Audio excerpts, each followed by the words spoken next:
जय हिंद दोस्तों, मैं प्रदीप पाल स्वागत करता हूं आप सभी का आपके पसंदीदा यूट्यूब चैनल 50-50 अथर्व। आज हम लोग पढ़ने वाले क्लास 10th एनसीईआरटी प्रश्नावली 5.3। प्रश्नावली 5.3 समांतर श्रेणी का जो तीसरा प्रश्नावली है। इसके पहले हम लोग प्रश्नावली 5.1, 5.2 खत्म कर चुके हैं। तो प्रश्नावली 5.2 जो था उसमें हम लोग फॉर्मूला पढ़ के आए थे। फॉर्मूला क्या था हमारा? an equal to a plus n minus 1 into में d। ये हमारा nवां पद निकालने का सूत्र था। वहां पे क्या देख रहे थे, हमें जिस पद की जरूरत होगा ए और डी रख के पद का नंबर रख के हम निकाल लेते थे। लेकिन जो प्रश्नावली 3 है यहाँ पे पदों का योगफल की बात करेगा। जैसे यहाँ प्रश्न देख पाते हैं तो लिखा है निम्न समांतर श्रेणियों का योगफल ज्ञात कीजिए, तो योगफल वाला आएगा। जैसे इसकी मीनिंग समझाना चाहूँ मैं अपने आप से एक रैंडम कोई एपी ले रहा हूँ तो हो जाएगा 2, 4, 6, ऐसे हमारी एपी चल रही है। अगर बोले इसके प्रथम 4 पदों का योगफल, तो प्रथम 4 पदों का योगफल हम देख के ऐसे बता देते हैं। क्यों? क्योंकि पहला ये इसका क्या पद है? 1, 2 हो जाएगा, दूसरा पद क्या? 4, तीसरा पद क्या? 6, चौथा पद क्या होगा? 8। तो यहाँ पे मैं लिखता S4 इक्वल टू, S मतलब सम ऑफ टर्म। किस टर्म की बात करेगा तो यहाँ लिखेंगे। तो 4 पदों का योगफल पूछ रहा था तो यहाँ पे मैं 4 पदों का योगफल लिखा।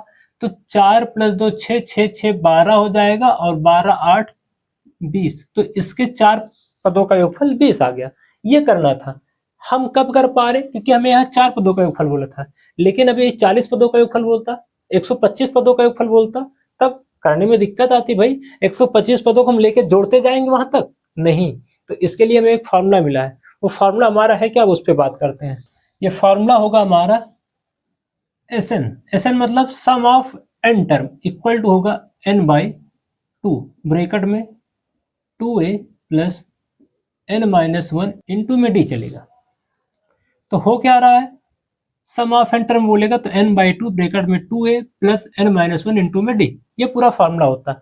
अब इसी फार्मूले को थोड़ा सा अपडेट करेंगे, थोड़ा सा चेंज कर देंगे तो एक नया फार्मूला बनेगा। वो भी कहीं कहीं यूज होता और बहुत काम का फार्मूला है।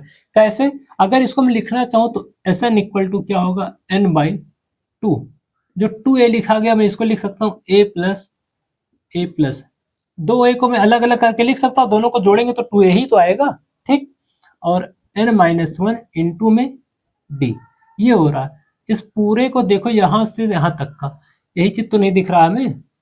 a प्लस n-1 इंटू में d, वही चीज यहाँ भी दिख रहा है, वही चीज यहाँ भी दिख रहा है। तो इस पूरे के इक्वल में क्या चल रहा है? an। तो लिखते हैं Sn equal to n/2 a plus an।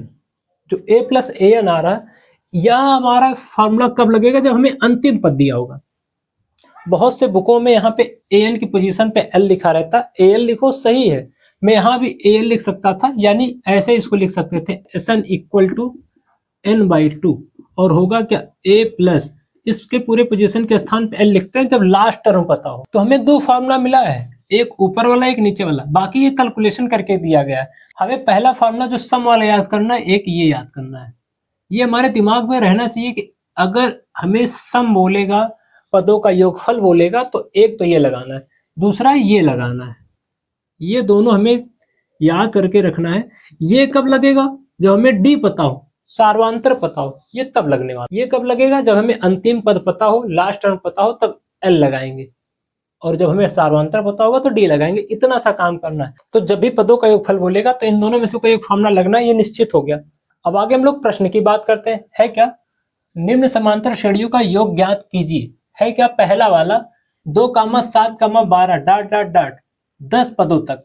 जो हमारे पास पहला वाला क्वेश्चन दिया गया है, अगर इसका हम लोग पहला पार्ट करना चाहें तो इसके 10 पदों का योगफल निकालना है। तो सबसे पहले जो हमें फॉर्मूला लगाना है, ये तो समझ में आ गया। फॉर्मूला ये लगेगा। 10 पदों का योगफल लगाने के लिए पहले हम a निकाल लेते हैं। a इक्वल टू कितना इसमें? 2। एंड d इक्वल टू क्या है? 7 में से 2 घटाएंगे तो 5 आएगा। और इसके 10 पदों का योगफल बोला तो n इक्वल टू 10 रहेगा। जितने पदों का योगफल बोलेगा उतना हमारा n हो जाएगा। तो लगाने वाले formula Sn equal to n/2 2a n-1 into में d। Sn कितने पदों का योगफल चाहिए? 10, तो जाएगा S10। n के स्थान पे 10 रखेंगे, जहां जहां n दिखेगा वहां 10 ही रखना है। 2a का नंबर क्या हो? तो 2 हो जाएगा। n-1 तो 10-1 इंटू में d कितना है? 5। अब ये हमारा सिंप्लीफाई हो जाएगा, 5 से जाएगा, 5 दूनी 10 हो गया। तो आएगा क्या, S10 बराबर, यहाँ 5 बचा और ये हो जाएगा 2 + 2 4, ये घटाएंगे तो 10 में से 1 जाएगा, 9 × 5, S10 बराबर 5, 9 बचे 45 होगा, 45 + 4 तो हो जाएगा 49, गुणा करवा लो भैया S10, 5 का 9 से होगा, 9 बचे 45 के 5, हासिल बचेगा 4, 5 चौक 20, 4 24, तो 245 आ गया प्रथम 10 पदों का योगफल, यही हमारा आंसर हो गया। ऐसे इसके प्रश्न नंबर 2 की बात करते हैं, सेम ऐसे करना है। तो पहले प्रश्न नंबर 2 के लिए हम क्या देख पा रहे हैं, प्रथम पद कितना है, तो -37, सार्वधातुक निकालेंगे तो -33 और -37 घटा देंगे तो d इक्वल टू कितना आएगा, ये हो जाएगा -33 + 37 हो गया, तो आएगा कितना, ये 7 में से 3 जाएगा 4, प्लस का 4 आ गया, ये हमें सार्वधातुक मिल गया। Sn का फॉर्मूला Sn लगाएंगे, Sn equal to n/2, 2a n-1 into में d। अब की बार इसके 12 पदों का योगफल पूछा है, तो यहाँ पे n बराबर 12 रखेंगे, 12, और यहाँ भी हो जाएगा 12/2, जितने पदों का योगफल बोलेगा वो n हो जाता, तो n बराबर 12 बोला था।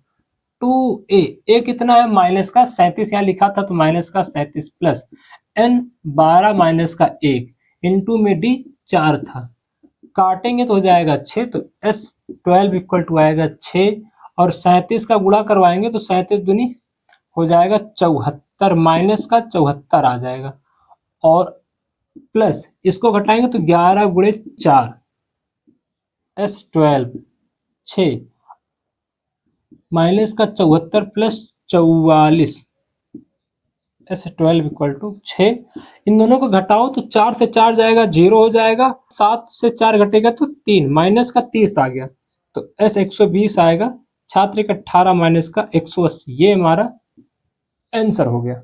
अब तीसरे वाले क्वेश्चन की बात करते हैं, थर्ड पार्ट। देख क्या पा रहे, प्रथम पद इसका कितना 0.6, और डी निकालेंगे, सार्वधातुक निकालेंगे तो 1.7 माइनस 0.6, डी इक्वल टू आएगा 7 से 6 जाएगा तो 1 आ जाएगा, 0.1, 1.1 इसका सार्वधातुक आ गया। निकालना है इसके 100 पदों का योगफल, तो लगाएंगे फिर से formula Sn equal to n/2, 2a n-1 into में d। Sn कितने पदों का योगफल बोला, 100, तो हो जाएगा S100, 100 पदों का योगफल, यहां भी n बराबर 100 रखेंगे, बटे में 2 हो गया, 2a बराबर कितना दिया है 0.6 प्लस n-1 तो हो जाएगा 100 माइनस का 1 इंटू में d कितना है 1.1,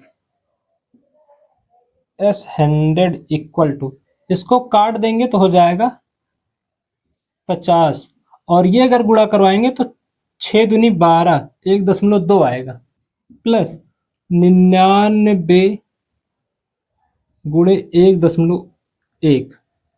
अब क्या देख पा रहे हैं, S100 इक्वल टू 50, इन दोनों का गुणा करवाएंगे तो होगा क्या, 11 9 99, बचेगा 9, फिर 11 9 99 और 9 9 हो जाएगा 8, तो 108 हो जाएगा, दशमलव ये आ जाएगा, और S100 इक्वल टू 50 गुणे, तो पहले हम लोग दशमलव वाली संख्या को जोड़ेंगे तो 2 और 9 11 हो जाएगा, 11 के 1 हासिल आएगा, 8 और 1 9 हो जाएगा, 9 1 10 के 0, फिर उसके बाद देख पा रहे हो जो 0 आया था हासिल 1 बचा था, यहाँ लिख देंगे तो ये 1 हो जाएगा, इस पे लिखेंगे 1 हो जाएगा, 110.1 आएगा, और गुणा किससे करवाना, 50 से, तो 5 से गुणा करवा लेंगे, आंसर आ जाएगा, 5 का गुणा 1 से करवाएंगे तो 5 होगा, फिर 5 गुणा 0 से कराएंगे 0 आएगा, 5 गुणा 1 से कराएंगे 5 आएगा, फिर 5 गुणा कराएंगे 5 आएगा, और क्या देख पा रहे हैं, एक 0 बढ़ा के देंगे क्योंकि पीछे एक 0 था, उसके बाद एक अंक पे दशमलव लगाएंगे तो दशमलव लगाने के बाद 0 हट जाएगा,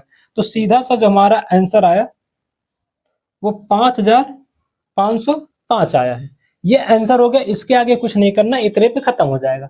प्रश्न नंबर 4 की बात करते हैं इसका, तो चौथा प्रश्न है, प्रश्न नंबर 4 में प्रथम पद क्या है, a इक्वल टू 1/15, और d निकालेंगे तो 1/12 माइनस का 1/15, तो घटाएंगे इन दोनों को तो आएगा d बराबर 12 और 15 का एलसीएम लेंगे तो 60 होगा।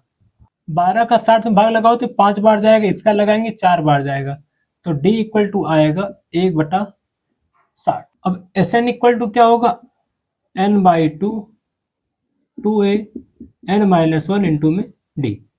एस कितने पदों का फल पूछा है, 11, तो जाएगा 11 इक्वल टू 11/2 2a कितना है 1/15 प्लस n-1 तो जाएगा 11-1 इंटू में 1/60। अब इसको कैलकुलेट करेंगे तो हो जाएगा एस 11/2 आएगा और ये 2/15 हो जाएगा, 2 से गुणा करेंगे प्लस 10 गुणे 1/6, 0 कैंसिल कर देंगे तो हो जाएगा एस 11 इक्वल टू 11/2 और ये आएगा 2/15 1/6, एस 11/2।